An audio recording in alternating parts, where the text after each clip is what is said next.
Remue ménage. Remue ménage.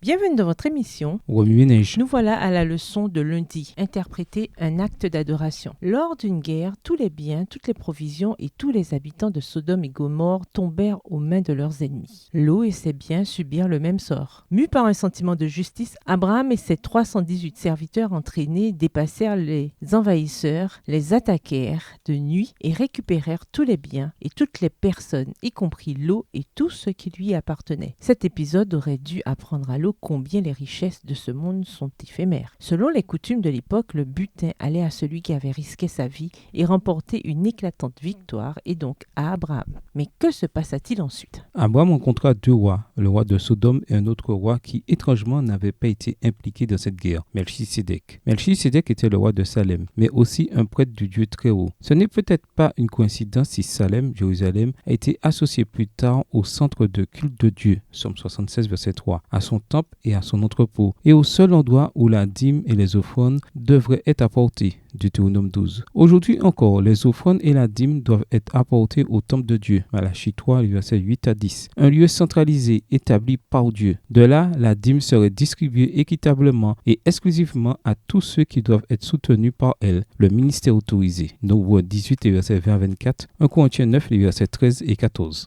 Ce Melchisédek bénit Abraham en désignant Dieu comme le propriétaire de toutes choses et son protecteur. Avant de faire quoi que ce soit, Abraham donna 1/10 de tout le butin, Genèse 14, verset 20, aux représentants de Dieu, dans un acte d'adoration exprimant la soumission et l'allégeance au propriétaire de toutes choses. Il est intéressant de noter qu'Abraham ne détruisit pas les dépenses de guerre avant de payer la dîme, même s'il aurait été approprié de le faire. L'absence de toute explication concernant la dîme indique qu'il s'agissait d'une pratique courante avant la formation du peuple d'Israël, pratique adoptée par les croyants craignant Dieu depuis l'époque d'Adam. Ce principe était toujours en vigueur à l'époque du Nouveau Testament, comme en témoigne l'approbation du Christ à son égard, Matthieu 23, verset 23. La dîme et le sabbat sont saints pour le Seigneur, et le silence du Nouveau Testament sur l'annulation de leur pratique est une preuve supplémentaire qui n'a abrogé ni l'un ni l'autre. La dîme étant une proportion spécifique de ce qui a été reçu, exactement 10%, ni plus ni moins, il est impossible de donner la dîme sans avoir d'abord reçu une bénédiction de Dieu. Par conséquent, l'acte qui consiste à donner la dîme devrait exprimer la reconnaissance du fait que non seulement Dieu est le propriétaire de toutes choses, mais aussi qu'il est le pourvoyeur du revenu ou du gain. Par conséquent, ne pas rendre la dîme lorsqu'il y a revenu ou gain, c'est ne pas reconnaître Dieu en tant que propriétaire de toutes choses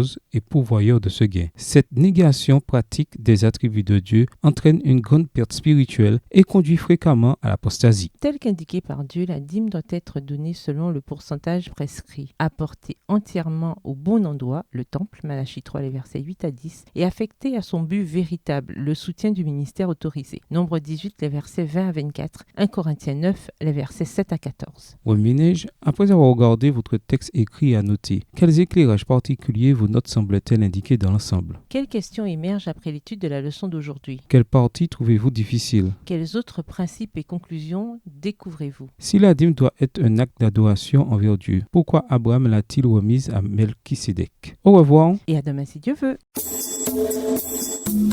Remue ménage. Remue ménage.